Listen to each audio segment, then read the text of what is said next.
네, 앞서 전해드렸습니다만 이 비브리오 폐혈증은 치사율이 50%에 이르지만 별다른 치료제가 없었는데요.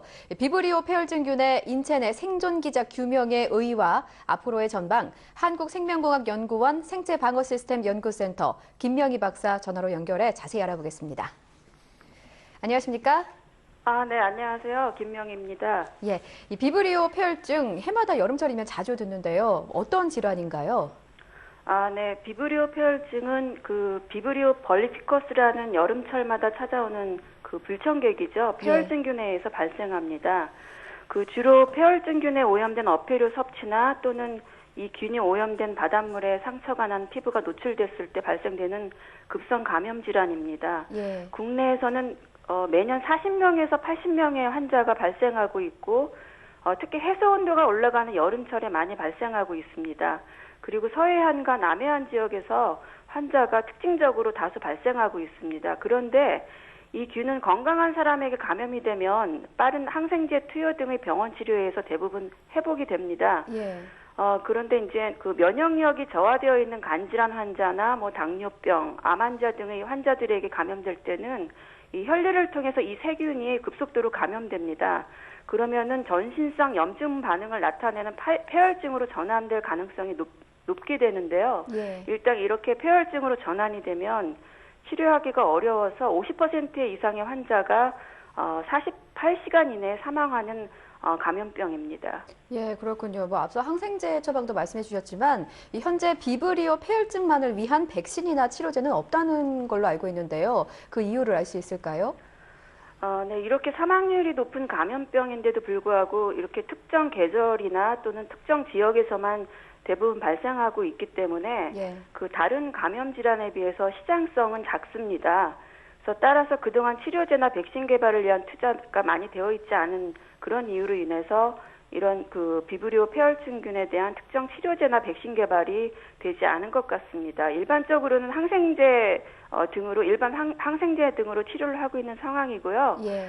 그런데 이제 우리나라의 경우에는 생식 문화가 많이 발달된 나라고 그리고 이제 최근에 항생제 내성 폐혈증균이 발생하고 있기 때문에 지금부터라도 치료제나 백신 개발을 위해 투자하고 노력해야 하는 시점이라고 생각합니다. 예, 그렇군요. 이번에 박사님께서 이 비브리오 폐혈증균이 인체 내에서 어떻게 생존하는지 그 메커니즘을 밝혀내셨는데요. 이 과정을 알아내는 일이 왜 중요한 건가요? 병원성 미생물이 인체에 감염됐을 때 체내에서 생존을 통한 병원성을 나타내는 원리를 규명하는 것은 그 병원성 미생물을 제어하기 위한 중요한 실마리를 줄 수 있는 중요한 지식으로 작용합니다. 예. 따라서 이런 감염 질환의 그 병원성을 나타내는 원리를 연구하는 것은 매우 중요합니다.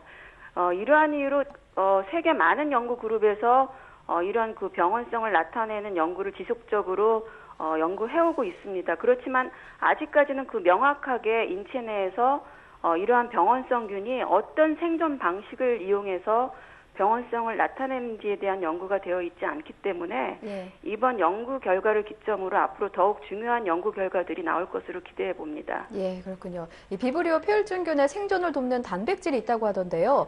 이 단백질을 조절하면 비브리오 폐혈증균을 체내에서도 죽일 수 있는 건가요? 이번 연구 결과는 그 폐혈증균이 인체 내 생존을 하는 데 있어서 그 매우 중요하게 작용하는 그 폐혈증균의 난알이라는 단백질하고 그리고 이제 폐혈증균이 영양원으로 이용할 수 있는 우리 그 인간의 장에 많이 존재하는 N-아세틸 유라믹산이라는 영양원이 있는데요.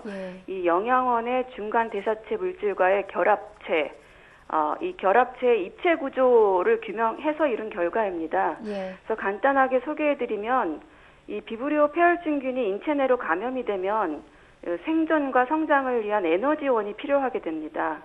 이때 이제 우리 인간이 잘 사용하지 않는 앞서 말씀드렸던 장에 많이 존재하는 N-아세틸 유라믹산이라는 영양원을 에너지원으로 사용하기 위해 대사작용을 시작합니다. 이렇게 대사작용을 시작해서 얻은 그 중간체 물질이 있는데요. N-아세틸 만노사민 유긴산이라는 중간체 대사 물질이 있습니다. 이 생성된 중간체 물질이 앞서 말씀드렸던 폐혈증균의 나날 단백질하고 결합함으로써 이 나날 단백질의 구조가 변형이 생깁니다. 그러면 이것을 신호로 해서 그 인체 내에 감염된 폐혈증균의 대사 유전자들의 발현이 활성화됩니다. 이로 인해서 이제 폐혈증균은 장내에 그 존재하고 있는 N아세틸 유라믹산의 영양원을 더욱 활발하게 대사하고 에너지원으로 이용함으로써 성장을 반복해서 최종적으로는 그러한 치명적인 병원성을 발휘하게 된다는 사실을 밝혀냈습니다. 예, 그렇군요. 이번 연구 결과 앞으로 뭐 어떻게 활용될 수 있을 것으로 예상하십니까? 신약을 개발하는 데에서 타킷이 되는 그 단백질의 입체 구조를 알 수 있으면 예. 그 입체 구조를 기반으로 해서 단백질의 기능을 제어하기 위한 물질을 디자인할 수가 있습니다.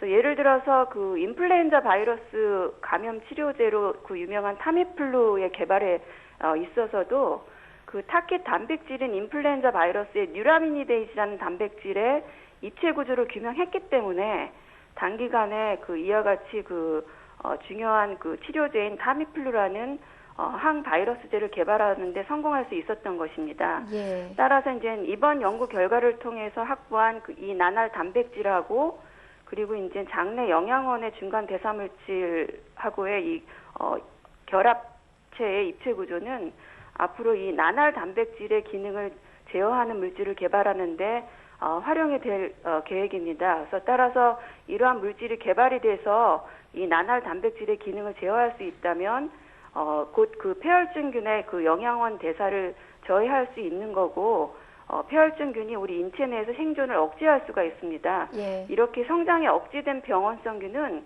우리 인간이 갖는 그 면역 방어 시스템에 의한 자정 능력으로 제거가 될 수 있습니다. 예, 그렇군요. 뭐 앞으로 후속 연구가 잘 진행이 돼서 치료제를 꼭 만나볼 수 있었으면 좋겠습니다. 네네. 네, 지금까지 한국생명공학연구원 김명희 박사였습니다. 오늘 말씀 고맙습니다. 감사합니다. 네.